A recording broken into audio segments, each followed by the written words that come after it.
Quer aprender a ter resultados como esse na internet sem precisar aparecer em vídeos no YouTube? Então clica no botão aqui embaixo, faz a sua inscrição no meu treinamento Ranqueamento de Vídeos no YouTube, o Pulo do Gato, que lá eu vou te ensinar tudo que você precisa saber para trabalhar com o YouTube em vídeos onde você nem precisa aparecer.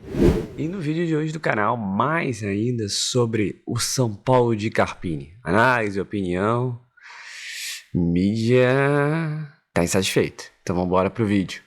Já tá querendo apocalipse, já é um caos total. Gente, tem uma diferença muito grande entre pedir cabeça do técnico e ficar pé da vida com um jogo como foi de hoje, que tem que ficar pé da vida mesmo, tem que ficar revoltado com o que foi o time hoje. Claro que amanhã é um outro dia, esfria a cabeça de todo mundo, mas assim, quem veio ao estádio hoje, 45 mil torcedores que vieram ao Morumbi, vão sair daqui pé da vida, porque o São Paulo consegue uma virada e toma um gol de empate. Para mim é muito cedo falar em demissão, acho loucura começar a pensar em demissão nesse momento, mas tem que questionar, tem que criticar. Carpini errou na escalação hoje, vem já no erro há uns 3 jogos, demora para mexer, morreu hoje com uma alteração que não faria tanta diferença talvez, mas no último jogo morreu com 3. Aí sim pode ser uma diferença pro time do São Paulo. E tem que tirar certas convicções. O Eric é titular desse time, para mim é o chovendo molhado de hoje, é o fato do Eric ser um titular. Clamou pelo retorno do jogador. Então, a pergunta era o que seria feito nessa semana sem jogos, né? E aí ele falando de recuperar alguns, descansar outros, colocar outros em ritmo. Esse desnível na preparação, no estágio de cada jogador, é responsabilidade dele.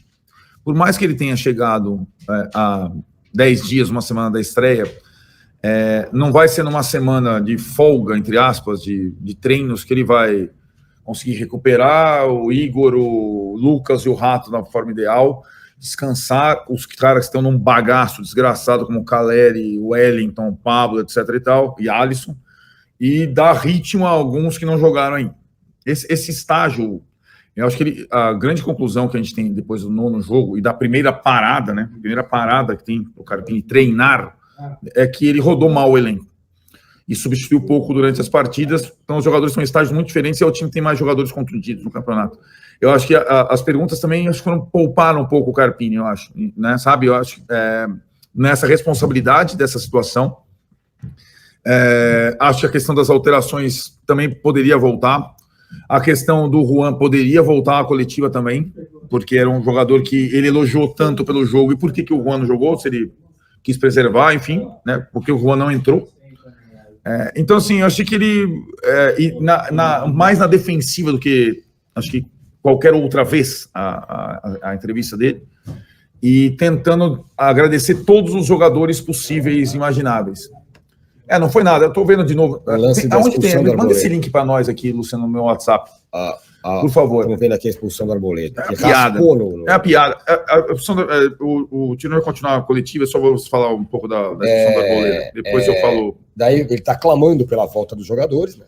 Do Lucas, a turma toda tal. Falou do Luciano, né? Que ele tem voltado, que ele acha que o Luciano tem voltado muito, tem ficado um pouco perto da área. Mas enfim, né? Um 10 também vai ter que fazer o papel de voltar também, né? Senão ele não vai ser o meia centralizado, ele vai ser um atacante. Ele não consegue ser meia centralizado, cara. Esse quadro, essa é a questão, né? Eu acho que quando ele fala que o Rato compensa um pouco, o Lucas compensa um pouco, porque eles têm a característica também de armação, entre aspas. Quando não tá os dois, não dá. O time fica dividido em 2 blocos, né? Então não dá para jogar o Luciano. Aí tem muita gente falando assim, por que não joga então o Rames no lugar do Luciano? A primeira coisa... Porque o Rames não quer. O Rames não quer. A segunda coisa... O Rames não joga mais assim, gente. Isso não é futebol de botão. Se o Rames jogasse hoje na frente do Pablo Maia e do Alisson, com 2 pontas abertos centroavante, o time ficaria dividido em 2 exatamente da mesma forma. E o marcador do Rames jantaria ele. Então, assim, o Rames foi, na seleção da Colômbia, criou-se uma alternativa para ele não precisar bater com volante nenhum, ele não se marcar individualmente. O que a Colômbia fez? Tirar o centroavante. Então, o Rames poderia jogar se o Carpini tirasse o Caleri. E eu acho que não vale a pena, sinceramente. Se o Rames quisesse, né? Isso, exatamente, né? A questão inicial, quando você fala, por que o Rames não joga? Porque ele não quer. É por isso. Não é por outra razão. É porque ele não. Porque ele só joga se ele for o camisa 10, jogar todos os jogos, tiver o time inteiro jogando para ele. E isso, talvez só o Messi jogue assim. E o Rames na Colômbia. E essa outra, os outros outros pontos da coletiva, essa coisa que eu estava falando dele tentar elogiar, compor com todos os jogadores, eu insisto, Carpini, você vai ter que fazer escolhas, cara. Né? Não tem como contentar todos os jogadores, agradecer todos, tal. Não tem como. Tem isso. A gente vai mostrar o lance do VAR aqui. É um absurdo. O lance da expulsão do Arboleda. Vocês sabem que o time mal treinado. Você confirma vendo no estádio? Hoje, mal treinado eu não sei, mas hoje foi muito mal. Contra o Santos eu não achei tão mal. Não, eu acho que era uma formação.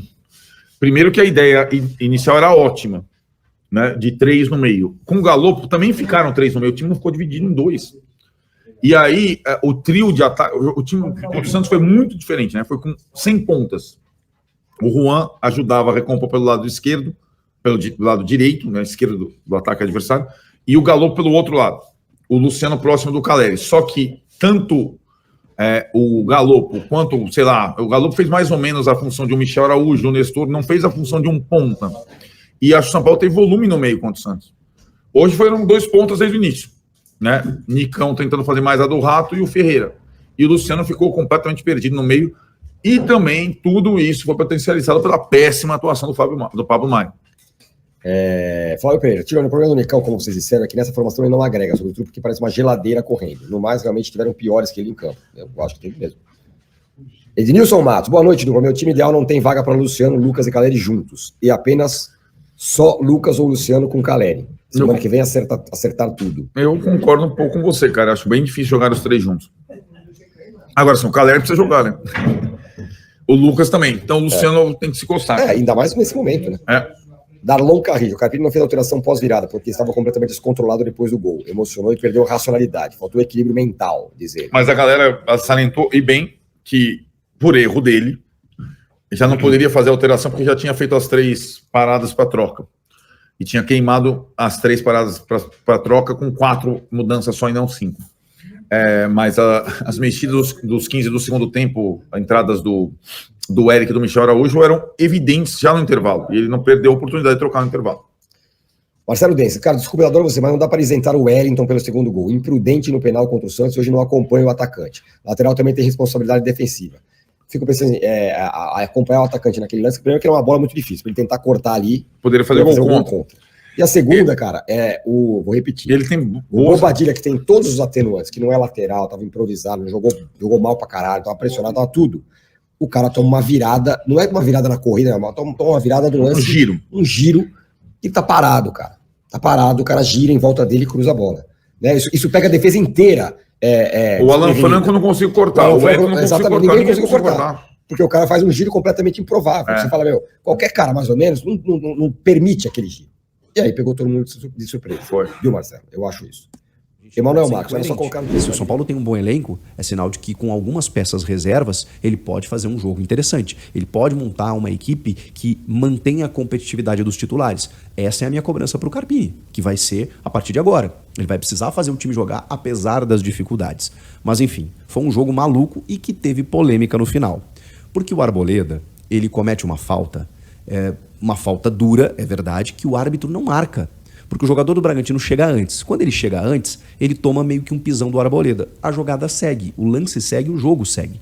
E aí o Elinho fica pé da vida com a não marcação da falta e até por um pedido de um cartão vermelho, né? Porque o jogador do Bragantino iria partir em direção ao gol e ele dá um pontapé no jogador do São Paulo. Lance para vermelho. E aí tem o erro do árbitro, porque ele dá um amarelo. Eu não entendi de onde veio um cartão vermelho na sequência para o Elinho. Porque assim, se o VAR entende, por exemplo, que o Elinho deveria ser expulso e não receber o amarelo, ele só pode recomendar uma revisão. Ele não pode dizer para o árbitro, esse pontapé do Elinho aí não é amarelo, é vermelho, pode dar. Isso o VAR não pode fazer. Ele tem que recomendar. Se ele tem que recomendar, ele teria que ver no monitor. E ao que tudo indica, o Vinícius não foi ver esse lance no monitor. Ele foi ver o lance do Arboleda. Só que ele aplica o vermelho pro Elinho. Então a gente não sabe se o Elinho disse alguma coisa pro árbitro, o porquê da sua expulsão. Eu acho que ele tinha que ter sido expulso pelo pontapé. A questão é que ele não foi. E aí você deve estar se perguntando, tá, Chico, mas peraí. Ele vai no monitor, ele resolve expulsar o Arboleda por aquele lance, e eu já falo sobre o lance, só que se ele deu a falta, deu a falta no caso, e expulsou o Arboleda, o lance do Elinho, ele não tem validade, porque o jogo voltou para lá. E aí é que vem o X da questão da regra. Vocês vão lembrar no jogo Grêmio e Corinthians no ano passado, em que o Matheus Bidu entra na área e sofre um pênalti. Um pênalti que não é marcado para o Corinthians. Na sequência do lance, o Bruno Mendes dá um carrinho violentíssimo na lateral do campo no Lucas Bessosi e é expulso. A grande discussão foi, tá, mas e se ele marca o pênalti porque o VAR chamou ele para ele trocar a cor do cartão, ele deu um amarelo para o Bruno Mendes. Se o VAR chama para marcar a penalidade, ele tiraria o cartão do Bruno Mendes? Não. Como ele não poderia tirar o cartão do Elinho. Por quê? Porque o cartão, nesse caso, não é por uma questão tática do jogo. É pela natureza da infração, que é justamente uma conduta violenta. Então você não pode excluir a conduta violenta do campo de jogo. Por mais que não tivesse acontecido, se ele tivesse marcado a falta lá atrás, como ele não marcou, ele não pode tirar do jogo, ele não pode eliminar, excluir, apagar o pontapé do Elinho. O pontapé ainda continua existindo e é por isso que ele é expulso. Mesmo que tenha sido na sequência de um lance que ele deveria ter sido marcado. Não sei se vocês entenderam. O erro do árbitro é não ter marcado no campo na hora. Como ele não marca, ele não tem como não expulsar o Elinho. Se o Elinho simplesmente, tô fazendo uma figura, puxa pela camiseta um jogador do São Paulo que está indo num ataque promissor, é cartão amarelo, correto? Se esse cartão é o segundo e ele é expulso, aí sim. Como não foi uma violência, como foi simplesmente uma falta tática, ele pode retirar o cartão e a expulsão. No caso, quando é uma conduta violenta, não tem como. E aí, por que o Arboleda foi expulso? Não é pela falta dura, porque ele chega atrasado e ele realmente acaba calçando o jogador do Bragantino. Mas é pelo chamado DOGSO, que é a sigla em inglês Deny an Obvious Goal Score Opportunity, que é impedir uma chance clara de gol. Tá, Chico, mas peraí, o cara não estava sob domínio de bola. Se você reparar, tem um erro de passe do Pablo Maia, em que ele estava para chegar na bola. E ele só não chega na bola porque o Arboleda calça ele. Se o Arboleda não calça ou se ele leva vantagem na jogada, ele ficaria cara a cara com o Rafael. Mesmo tendo um outro defensor recompondo, ele teria proximidade e direção. Ele teria direção especialmente para poder fazer o gol. Tem um lance na sequência em que o jogador do Bragantino está avançando e o Diego Costa ele acaba cometendo uma falta. Só que é uma falta, é uma jogada mais lateralizada. O cara tá indo também em direção ao Rafael, só que ele tá numa lateral. A chance não é tão clara quanto frontal. E ainda assim tem um zagueiro do São Paulo recompondo. Esse lance que o árbitro recomenda para expulsão não é para vermelho, na minha opinião. Não caracteriza, nesse caso, o DOGSO do Diego Costa. O do Arboleda, sim, por ser um lance frontal em que o jogador levaria vantagem e ficaria com a bola para poder partir em direção ao gol. Enfim. Tem satisfação, principalmente pelos últimos jogos, né? O jogo contra o Bragantino reserva, o São Paulo sofreu para empatar, né? Podendo ter perdido se não fosse o Rafael. Então, agora fica a dúvida como é que vai ser esse trabalho durante a semana, né? O São Paulo tem que reagir, né? Tem que mudar esse jogo aí. Tá na hora de entender aí também quem voltará, né? Se vai realmente voltar o Igor. Estão falando que vai voltar o Igor Vinícius, o Rato. E pode, talvez o Lucas ainda, esse ainda é mais difícil. Mas o Igor, o Rato. E já dá uma melhorada, né? O Moreira também pode voltar. Mas não dá pra ficar com essa quantidade imensa de jogadores. E outra, ele também vai ter que alterar a equipe, porque o Diego Costa tomou o terceiro amarelo e o Arboleda foi expulso. Então você já não tem a zaga titular, vai ter que ser Ferrarese e Alan Franco, né? E que não tem a lateral direita tem que parar de improvisar o Bobadilla, porque tu tá matando o cara, né? Por aí saíram uma jogada de gol, o jogador lá do Bragantino fez o que quis no segundo gol com ele. Bota o menino de 16 anos, meu amigo. O cara joga ali, gás ele vai ter. E aí alguém que o ajude, né? Porque senão fica difícil. Mas foi muito bem colocado. A partida ridícula do Pablo Maia, isso também afetou bastante o desempenho da equipe contra o Bragantino. Então agora é dar uma amenizada e aproveitar essa semana longa que o São Paulo tem. Treinar. E o Carpini aí, né? Melhorar esse São Paulo Futebol Clube. Não tá legal. Não tá legal a nível de escalação, não tá legal a nível de substituição. O que tá legal é que continua, sempre foi assim. Recentemente, a vontade dos jogadores, os caras não desistem e vão até o fim, por isso deu no que deu. Agora, não pode tomar um gol aos 50 e cacetada, né? Ainda mais você que quer jogar Libertadores, aí que não pode mesmo. Então, assim, aprendizados, espero que o Carpini entenda, compreenda, amadureça e desenvolva, né? Porque a insatisfação é grande. Não é pelas derrotas em si, mas foram pelo jeito como elas foram, né? Contra o Santos, contra a Ponte Preta. Você tá falando, Marcelo, mas o São Paulo perdeu para o Red Bull Bragantino. Mas é como se fosse uma derrota. Porque era o time reserva deles e o São Paulo foi virar o jogo aos 40 e tantos do segundo tempo. E tomou um empate a 50 e pouco. Então, sabe, é um momento agora que ele vai ter que gerenciamento pré-crise, né? E a gente brinca que o Paulistão não vale nada, mas só o futebol é resultado, gente. O futebol é resultado. E tá cheio de técnico na fila e querendo entrar no São Paulo Futebol Clube, isso não tem a dúvida. Eu só acho que não tem também grandes opções no mercado, né?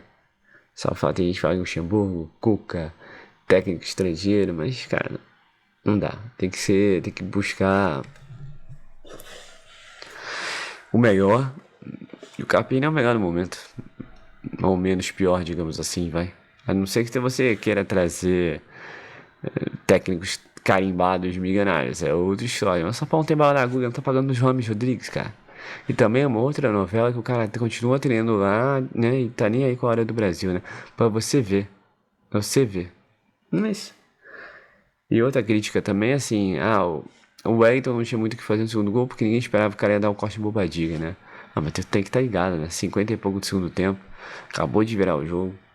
Você quer uma renovação de contrato, você tá pedindo 1 milhãozinho, tem que fazer mais, né?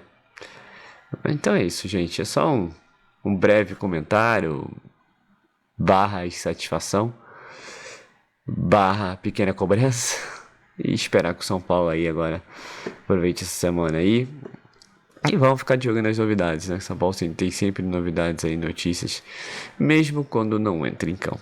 Então é isso, pessoal. Eu sou Marcelo Mazorra do canal Mazorra SPFC. E se você quer ficar ligado nas últimas, nas notícias, nas novidades do São Paulo Futebol Clube, não deixe de se inscrever no canal, ativar o sininho para notificações e se puder nesse vídeo, como eu sempre peço, deixa aquele likezão, ok? Saudações de cores, uma ótima segunda-feira a todos, domingo já passou e valeu. Aí pessoal, eu tô aqui com a minha conta da Monetize aberta, tá? O gráfico de venda. Tô aqui também com a minha conta da Hotmart aberta. Vou estar atualizado aqui para você ver. Vou clicar aqui no dia 1º de abril ou dia 28 de abril. Vou clicar em aplicar e também em filtrar.